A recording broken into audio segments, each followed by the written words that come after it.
So that is the climb. It's gonna start back in this area. It's gonna work its way around. It's still climbing, so to say. It's still, I mean, going from from flat to 4 inches, and it kind of crests that climb there, comes around flat, flat, flat, flat, flat, and starts to climb again here. Starts to climb again here, goes around, comes up, and emerges up here.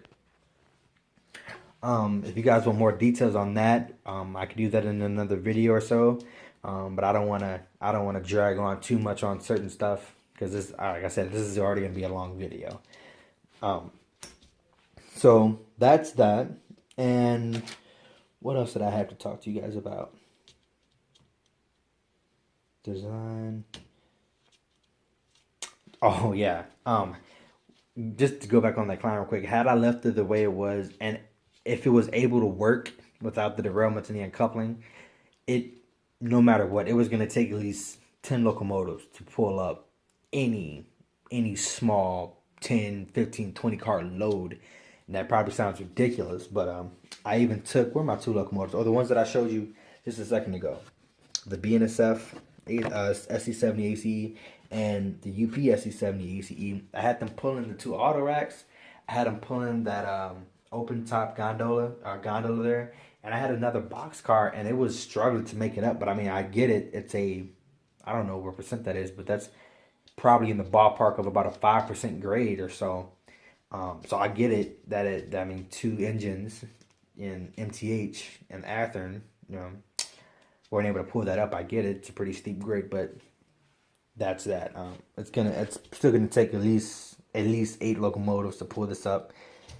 Any decent sized load, which is fine for me. I showed you guys how I had the wire set up. I did test it, as you guys saw. Was I showing you guys? Yeah, that's my paper. I have a bunch of notes and whatnot.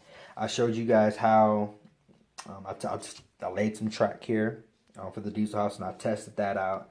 And I mean, it works. And I mean, I'll show you what I got as far as track. It's just the beginning of the yard and the yard lead coming off here, and the switches here coming for the diesel house, and that's pretty much it on that. I haven't done any other track work other than what you see back there on the climb, which I've showed you a few times now. And oh, I'm glad I wrote that down. Signaling. So, and I don't know, like, it's kind of piggybacking off the climb too. If I would have had the climb the way that I wanted it, it would have been 4 switches here in the center, right in this area. Been 4 switches with 2 signals right in here. Oh, I'm sorry, a signal bridge right in here, and a signal bridge right in here. Obviously, because it's a crossover, it's a control point. So what I'm going to end up doing now is there will be a signal at the switch that breaks off for the climb. It'll be a signal for that switch right in there, and there will be a switch or a signal at the switch, probably right in here, where the climb merges back with the main line. Talked about signaling, and okay, I know I said in my unboxing of the SP5 and DB5, I have my own rig for the program track, because with the SP5, it has a program option, but it does not have a program track. You can go to program on the main with the SP5, but you cannot say, or you cannot go to use program track like you can do with the the power cap. And what I ended up doing, this here, I actually got to move this wood. Hold on. So what I ended up doing here is I set up the PCP panel for the power cap, and right now I have it unplugged. I have it unplugged here, but what I did is, and it might seem a little confusing again with all the wires and whatnot and the duct tape and whatnot, but it's certainly not confusing to me. And I'll probably, once again, like I said, I'll go back and probably color in certain areas to kind of make it more defined. But what I did is, for the power cap, I can't tell if you guys are seeing that, but I hope you are. I guess as you saw, I ran 2 wires out of it, and these two here are the wires for the power cap. So when I need to use my program track, I just disconnect these spade connectors here, and I just take the male end and I push it into the female end, and there I have my program track. One thing that I tested out, this might seem very stupid, but I did not know this until I did it. As I was programming one of my locomotives right in here, as you can see, I have insulated rail joiners there, but I didn't know that at the time I had the SB5 powered on. I just disconnected it from the main line and plugged it into the power cab panel, the PCP panel, and I ran it past the insulated gaps there, and it shorted out. It shorted out the EB1, or tripped it, I should say, which is, I guess, what it's supposed to do. I'm glad it did it, because had I not had the EB1 to break up that connection from the SB5 and the track, I may have damaged the SB5. And so what I'm getting at is that you have to have them separate. It's just like the same idea as if you had a double pole, double throw toggle switch, which I have. I just don't know if I want to do that. I don't know if I'm 100% confident in my wiring, if I want to deal with that if I ever have issues with it. I might do that when I get into the fascia, because to have to duck down under here every time to flip the stuff around, it might get tiresome. But I mean, I have them. I have that option. You probably see these wires here. These wires are coming from the diesel house. So it's the same concept with the spade connectors. Just unplug them, and I can pull the diesel house out for adding lighting, or if I need to add something and I don't want to do it on the layout, I can just easily remove it. I'm gonna go back to what I said in one of my early videos. It's all about planning and budgeting and whatnot. If you don't plan out, you don't think of stuff like this. You don't think about having spade connectors and being able to remove it. A lot of people have structures that they can't remove because it's permanently in place. And I'm sure a lot of these guys wish they were able to remove them so that they could, do some nice stuff to it. But it's hard to do it because of placement. And if you don't plan it, you can't remove it and whatnot. But that's the idea. Right now I have it plugged into the main line. As you can kind of see with the quick splice connectors coming up right here. Boom. And this is the power cab running behind, over, or under the cab, or the main line bus line, and into the power cab panel. So that's my rig for the wiring. I got the bags of spade connectors. That's the blue one, and that's the red one. Got them off Amazon for not even $5, and I got Amazon Prime, so the shipping was free.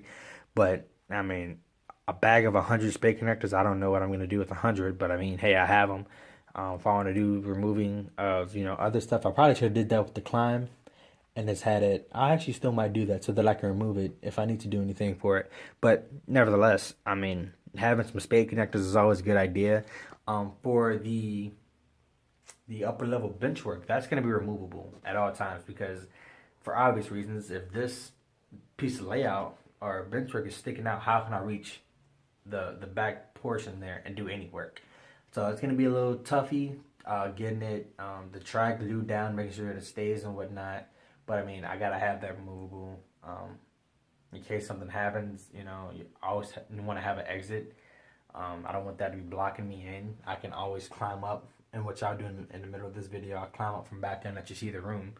But you always want to have an exit, and I just need to have that open so that I can do track and do some stuff and scenery and whatnot back there. But that's the rig for that, and we'll see what we got next. All right, next we're gonna get into what and how is the Climb being supported. Unable to use flash, the battery's low. Okay, that's whatever. Sorry about that. The flash probably because the battery was low. All right, sorry about that. Hopefully I'll be able to edit out certain stuff. If I can't, I just can't. But hey, continuing on. What we were going to talk about next was, it's still about the Climb, but it's not, so to say, just about it. It's what it is and how is it being supported is how I have it written.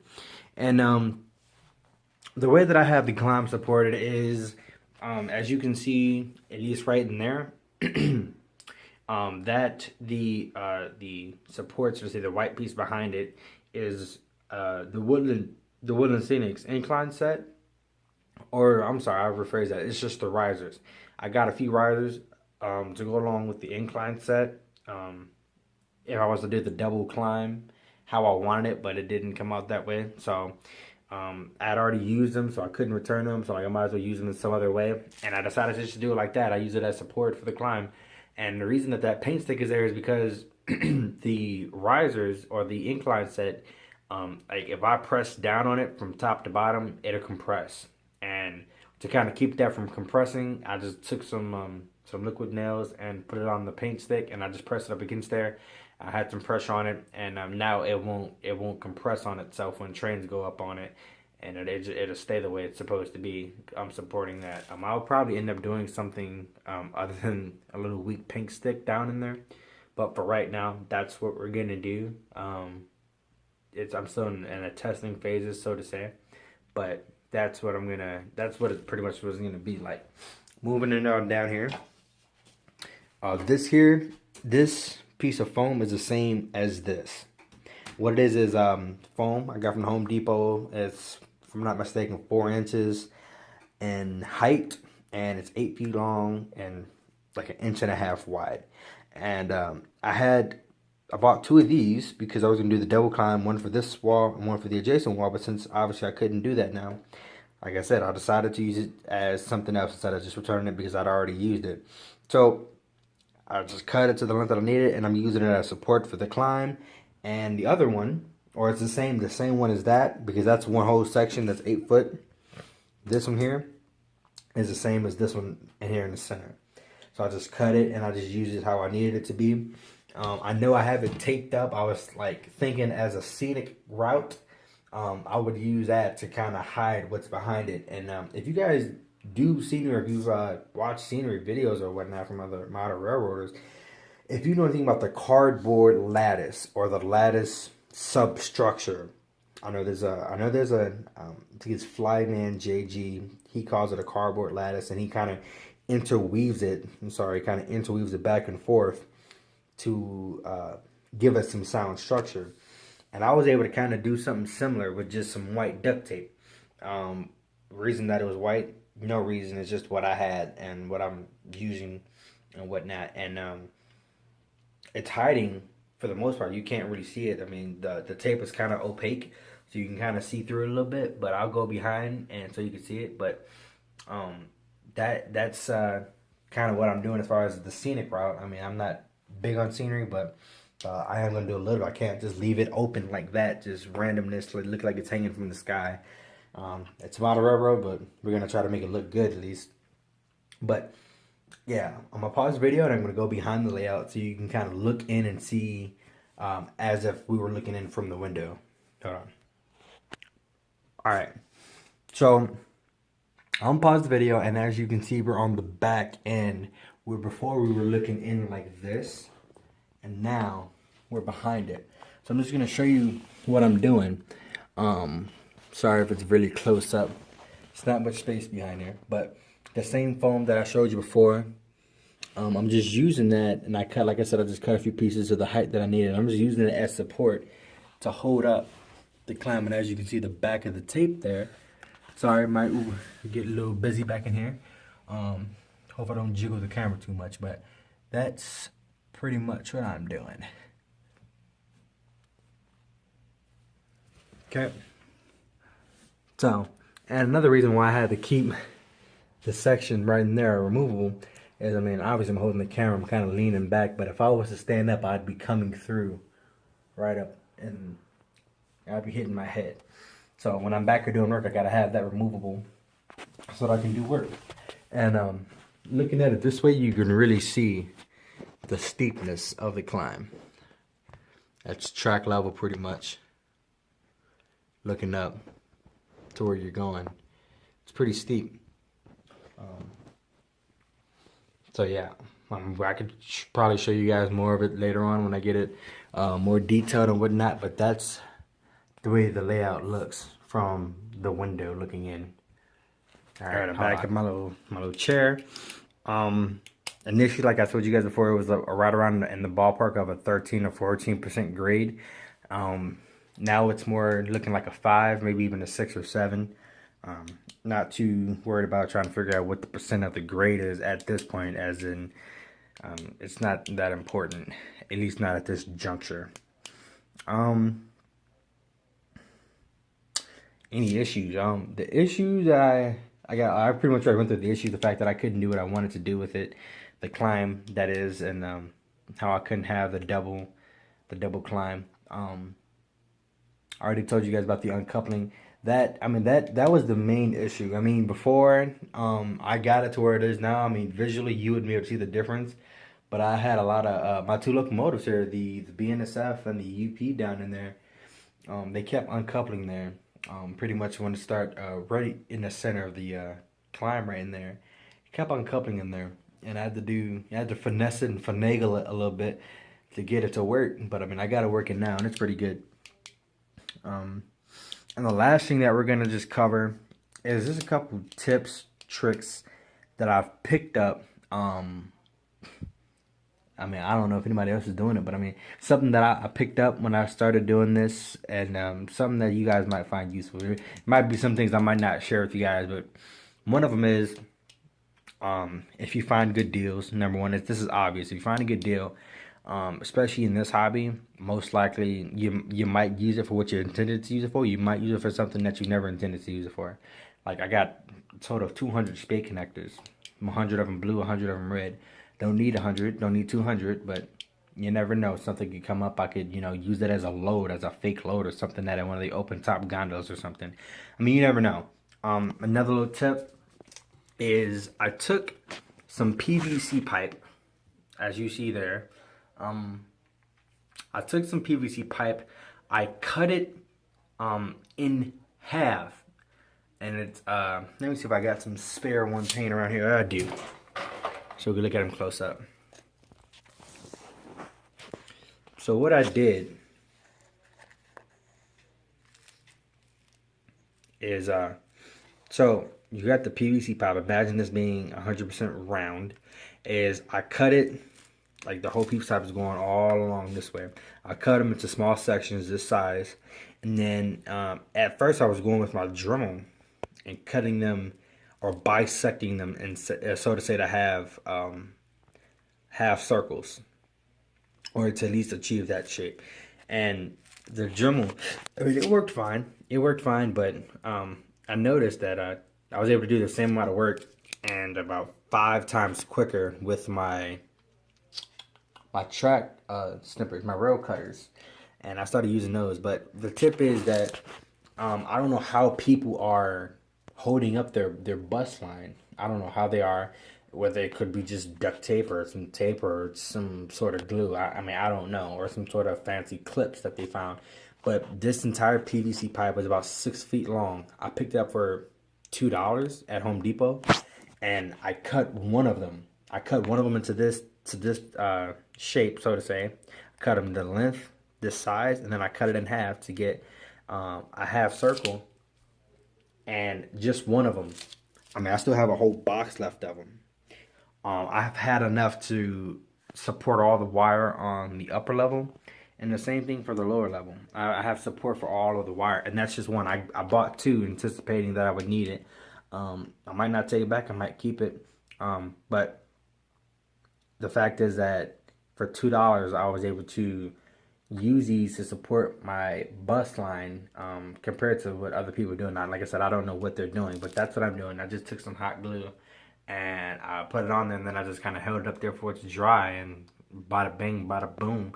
And now I got support. I'm gonna have something else with that. It'd be the same idea with the PVC holding it up there. Now that I'm thinking about it, I probably should have did a white PVC, but that one was more expensive for just having white, and I can get a can of spray paint that's $1, and spray paint all of these white. And plus I have a bunch of other stuff that needs to be spray painted white, like these wires for the climb. I spray paint those white if I don't find a way to enclose it. But at least for the feeders, I gotta do something about that. So I'll end up spray painting white. So I might just get some white spray paint and spray paint it, the PVC pipes white. But it doesn't really matter. But that's one thing that I was doing. Another thing is, I jinxed myself. Okay, I told you guys that I didn't get hurt on this one yet. Okay, I hurt myself pretty damn bad. My lady was kind of terrified, but a little trick that I did, and I don't know if you guys can tell, but I had 4 here. I broke one of them off because the one that kind of cut me, it pissed me off. So I was like, I'm gonna get you back. So I broke it off. But the tip and the trick is I'll show you here. If you do what I'm doing, and you're worried about this, see if it focuses. Let me get closer. There you go.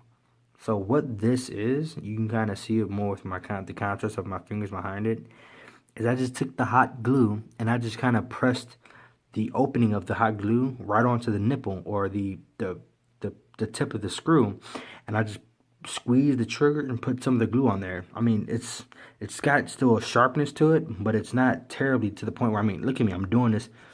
Now, okay, that one actually hurt, okay? I went past the tip, but if I just stay on the tip, this is fine. You can see it pulling on my skin. You know, that's perfectly fine. I haven't done these yet, so I'm not, see if I can get it to focus again.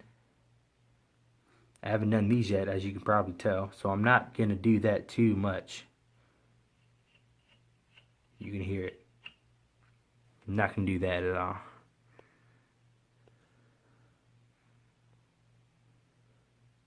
But these, you can't even hear it. That's what you call being safe now. And I did that for all of them down here. See if it focuses. There we go. And I did it for all of them. I haven't done those. I don't go in this area too much when I do them on my back, looking up, so I'm watching what I'm doing. But I'm going to do them probably. And I'm definitely going to do these, considering this is right where all of my electrical stuff is. So those are the little tips and tricks that I've kind of picked up thus far. The biggest tip and trick that I could show you is the fact that the bench trick that I have, I mean, it's sturdy as hell. I can't shake it. I'm shaking the camera, but I can't shake any of this bench work in this room. And there's a big gap that I was just in the back there, holding the camera and whatnot. And yet this layout is still sturdy as all hell. I mean, that's probably the biggest trick and tip. I mean, if you don't know how I did that, go back and look at my earlier videos. But, I mean, the cost of doing this style of bench work compared to some of the other bench works that are out there, I mean, they're way more sturdy and longer lasting if you do the bench work the way they did it. But the way that I have it, I think it's the same amount of sturdiness that you would get. Only difference is that these legs are more pronounced. The fact that they're at the very edge of their bench work compared to the other ones where they're in by an inch or two. But what's an inch when you're walking around and you're not looking at your feet? So that's what I did. I mean, I don't have any cross bracing, but with the 1 foot section here, this 1 foot section that's spray painted gray, adjourning, you can see the crease or where these two meet up. And this here, the bottom sheet, acts as if it was the same sheet. It makes it seem and feel as if it was one sheet. That by itself has made this entire benchwork layout so much more sturdy. As far as the top level, I did the same concept, the same style with the adjourning, the bottom one connecting to the top, or the two connecting to the bottom one to make it feel as in one. I mean, that's how sturdy that thing is. I don't know how crazy it sounds on the video, but I've been sleeping like a baby ever since I put those in. So, I mean, that's pretty much it for this video. Sorry that it was a long one, longer than usually what I do, but my main thing is I don't ever plan on doing short videos. I hate it when I go on YouTube and someone's doing a review. I mean, it's a good review too, but he's been getting people being complaining that his videos and so-and-so's videos are too long. I mean, man, if you're going to spend $250 on a locomotive or 30, 40 bucks a pop for some rolling stock, you want to see a 2, 3, 4, 5 minute video on something where you want to get the quick overview of certain objects? Do you want the long detailed YouTube video on a product that you're gonna spend all your hard-earned money on. Me personally, I don't care if I have to take, a few different sittings to watch one whole video. That doesn't bother me at all in the slightest. I would rather sit for an hour and watch a good video and get a lot of information than watch a 5-minute video and feel like it was rushed. Because nobody's layout goes up is built in one day and operational the next. I mean, unless you're Bob the Builder and you have all the money and time in the world, you don't have a job, a lady, you're just a loner, then okay, maybe you could, but I highly doubt it. So, I mean, with that being said, man, like I told you guys before, have fun. It's a layout. It's a model railroad. Have fun. Do you. And just stay safe. I mean, obviously with the pointy screws, I mean, I got it remedied for most of every single one of them. Last thing I meant to show you guys. Since I remember I told you guys I wanted to have this removable. At least right now it won't be. It'll be permanent for at least the time being. What I did is I just took some of the extra ones, which is the same one as this gray piece here. It's the same thing. It's just not painted or spray painted gray. I took it and I just screwed it into the leg behind it. The flash went out again because it's my battery's low. But I just screwed it in there.